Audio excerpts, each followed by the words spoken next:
Hi, I'm Greg Vale, and I'm the Executive Director and CEO of Frasil. It's an exciting time for Frasil at the moment. With this week, we've launched our application for both the Android phone and iPhone, and after only a couple of days, we've got 133 downloads. So after 6 years of R&D and testing, and a lot of development work and talking to people with disabilities in many different places and situations. It's fantastic to now have the product available on both the Android store, the Apple store for download, and to have our first subscribers now downloading the product, and after this period of time start to be a revenue producing company, which is a fantastic thing for Frasil. The feedback's been fantastic and quite emotional in a way, to see the change that it's making for people that are using the products. We're very excited that we have an upcoming story in New ID magazine here in Australia to showcase one of our success stories with the technology. We have a little girl who's 4.5, who is very intelligent, but because of muscular issues, cannot speak, and the technology is changing her life, and both for herself and her family. So that's really fantastic to see. Her feedback, the feedback of other users, is leading to us increasing our development pipeline, and we've already got a stack of new features lined up, ready to provide even greater product for our users going forward. To date, we've been building up our social media base so that people can see a history of where we're at.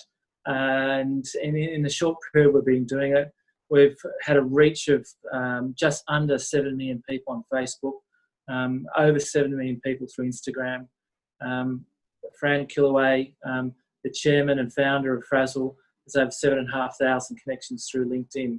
So from a social media perspective, we're starting to build that reach to lead to our marketing launch. And we're going to support that with mail outs to disability organisations, special needs schools throughout Australia, the US and UK. So we have a very large marketing campaign about to launch, and we're excited about letting the world know that Frasil is here and ready to make a difference for people with disabilities.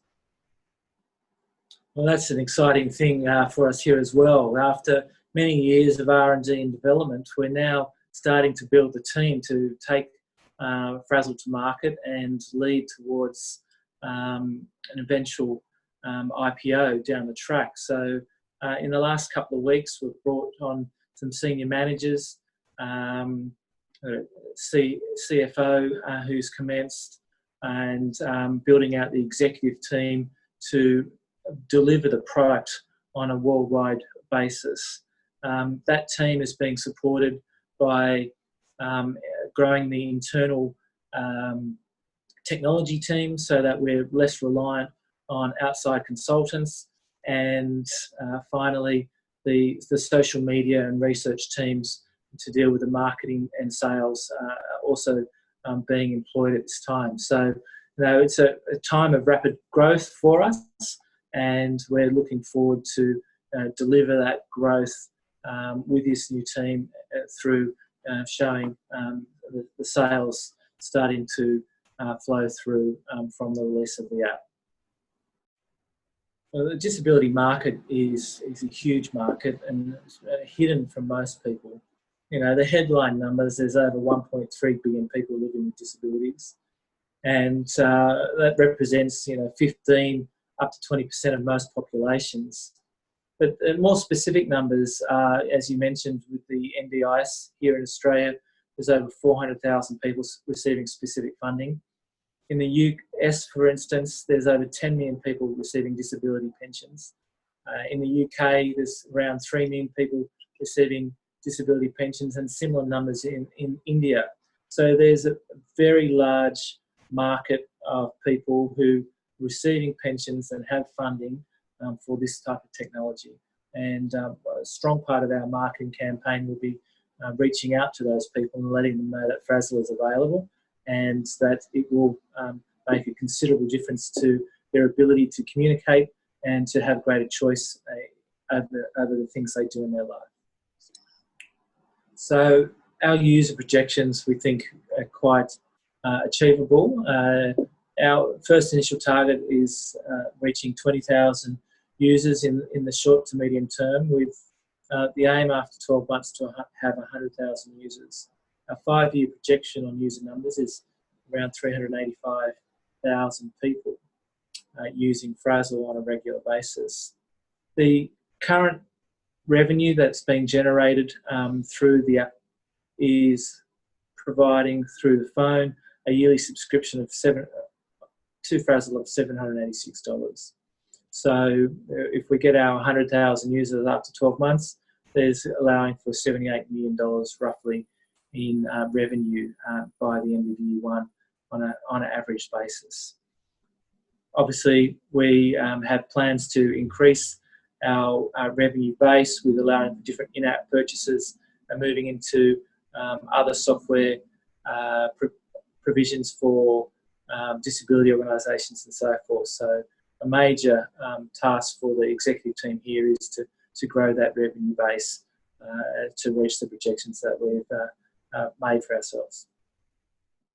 The long-term view for Frasil, from our perspective, is to build a global business that provides a complete solution for most people living with disabilities. We plan to build a significant team based from Australia with offices around the world, and that team is going to be delivering a product that will be a one-stop shop for people living with disabilities, giving them communication and choice. And the purpose of that is to, from an investor point of view, is to build a significant business which we're growing towards an IPO on an international exchange. I think it's just a really exciting time for Frasil right at the moment, and particularly for Fran Killaway, the founder and executive chairman, and myself and the rest of the team who have been here for a long time, is that after so many years of developing and building the product, that and for the investors that have supported us over the years as well, that we're finally now in the market. We're starting to generate our first revenue, and we're excited about the great product and the business that we can build going forward.